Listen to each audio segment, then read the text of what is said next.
You've probably seen the quote before: never give someone a single sunflower, give them two. Because when the sun goes down, one sunflower is left facing an empty sky alone, slowly wilting. But two sunflowers can turn toward each other. They don't need the sun anymore, they have each other. It sounds like a sweet, slightly cheesy piece of internet wisdom. But the real answer is far stranger and far more scientific than a greeting card metaphor. Here's the thing almost nobody checks. Do sunflowers actually do this? Do they really turn to face each other when the sun disappears?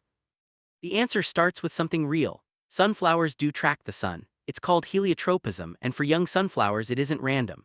Researchers at the University of California, led by biologist Stacy Harmer, discovered that young sunflowers follow an internal circadian rhythm. Their stems bend east in the morning to greet the sunrise and slowly rotate west throughout the day, chasing the light. At night, without any sun to follow, they quietly reset, swinging back east again to prepare for the next dawn. Notice what that means. The turning isn't really about seeking each other, it's about seeking light. A field of sunflowers all face the same direction, all following the same invisible clock, all chasing the same source of energy. So the romantic version of the story, the idea that two sunflowers turn toward one another out of loyalty when the sun disappears, isn't quite botanically accurate.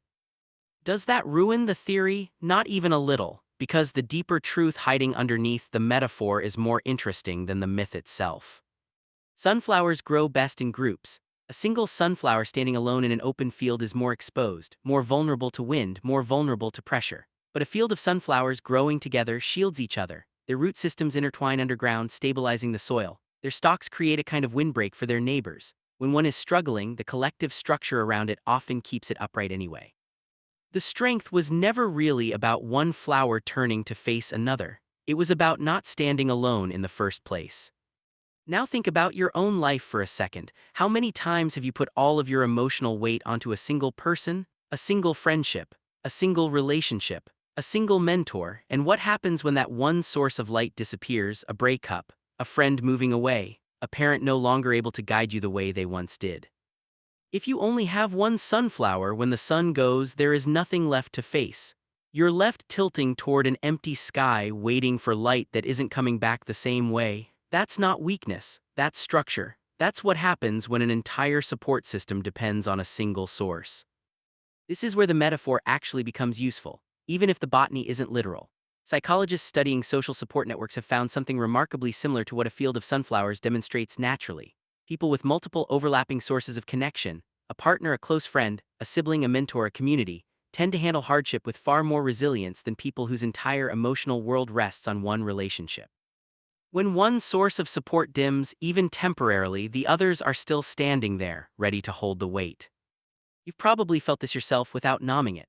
A hard week at work feels almost bearable when you have a friend to vent to and a partner to come home to and a family group chat still buzzing in the background.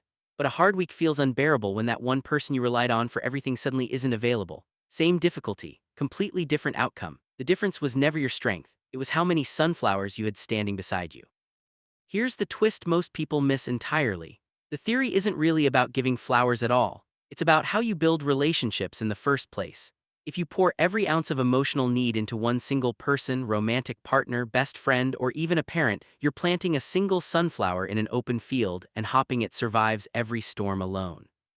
But if you nurture several meaningful connections at once, friendships, family, community, even connection to yourself, you're planting a small field instead. And a field doesn't collapse when one flower dims for a season. This also flips the usual advice about relationships on its head. You've probably heard people say, find the one, pour everything into them, build your whole world around them. But a field of sunflowers suggests something different. Build several roots. Let them intertwine. Let your stability come from the structure itself, not from a single stem holding up your entire sky. There's something quietly comforting in this reframing. It means you're not supposed to have just one person who understands you completely. You're not failing if a single friendship or relationship doesn't hold your entire emotional world. You were never meant to run on one source of light. You were meant to grow in a field. So the next time you hear the phrase, give someone two sunflowers, not one, don't just picture a sweet gesture between two people. Picture something bigger. Picture yourself not as a single stem searching the sky for one source of light, but as part of an entire field rooted alongside others, sturdy enough that even when one light dims, you're still standing, still growing, still turning toward whatever light remains.